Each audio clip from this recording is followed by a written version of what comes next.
بسم اللہ الرحمن الرحیم۔ السلام علیکم دوستو، میں ہوں حکیم محمد نعیم۔ آج کے اس مختصر ویڈیو میں آپ کے ساتھ سلاجید کے استعمال کے بارے میں بات کرتا ہوں، کیونکہ مجھے آنے والے ہر کال اور میسج میں مجھ سے یہ سوال بار بار پوچھا جاتا ہے کہ ہم سلاجید کو کیسے استعمال کر سکتے ہیں۔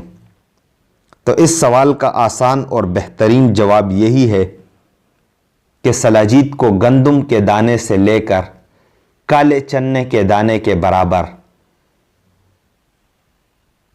کافی، قہوہ، چائے اور دودھ میں گھول کر پی سکتے ہیں۔ یعنی سلاجید کو گندم کے دانے سے لے کر کالے چنے کے دانے کے برابر اس درمیان آپ نے اس کی مقدار رکھنی ہے۔ آپ اس کو کافی، سلیمانی چائے، سبز چائے، عام چائے اور دودھ میں گھول کر پی سکتے ہیں۔ لیکن میرا آپ کو مشورہ یہی ہوگا کہ سلاجید کا اچھا اور بہترین طریقہ استعمال یہی ہے کہ آپ اس کو دودھ میں ہی گھول کر پئیں، اور سلاجید کی سب سے بہترین طریقہ استعمال بھی دودھ میں ہی ہے۔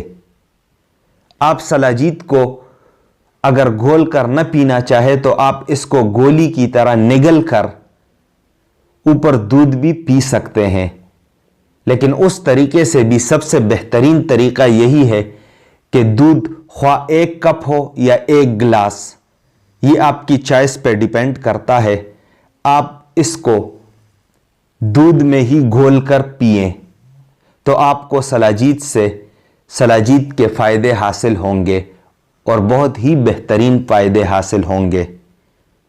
مجھے امید ہے آپ کو میرا یہ میسج اچھی طرح سمجھ آ چکا ہوگا۔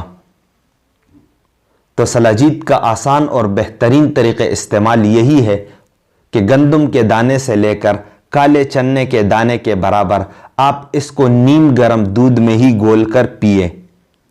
دودھ آپ ٹھنڈا یا نیم گرم اپنی مرضی اور اپنی چوائس کے مطابق پی سکتے ہیں۔ یہاں پر میں آپ سے یہ بھی گزارش کرتا ہوں کہ اگر آپ سلاجید کے بارے میں مزید معلومات حاصل کرنا چاہتے ہیں تو اس چینل پر میری بہت ساری ویڈیوز سلاجید کے بارے میں موجود ہیں، اس کے لنک ڈسکرپشن میں بھی موجود ہیں، آپ ان کو بھی ضرور ملاحظہ فرمائیں تاکہ آپ کو سلاجید کے بارے میں مکمل معلومات سے آگاہی مل سکے۔ مجھے آنے والی ویڈیو تک اجازت دے۔ اللہ تعالی ہم سب کا حامی و ناصر ہو۔ پی امان اللہ۔ اللہ حافظ۔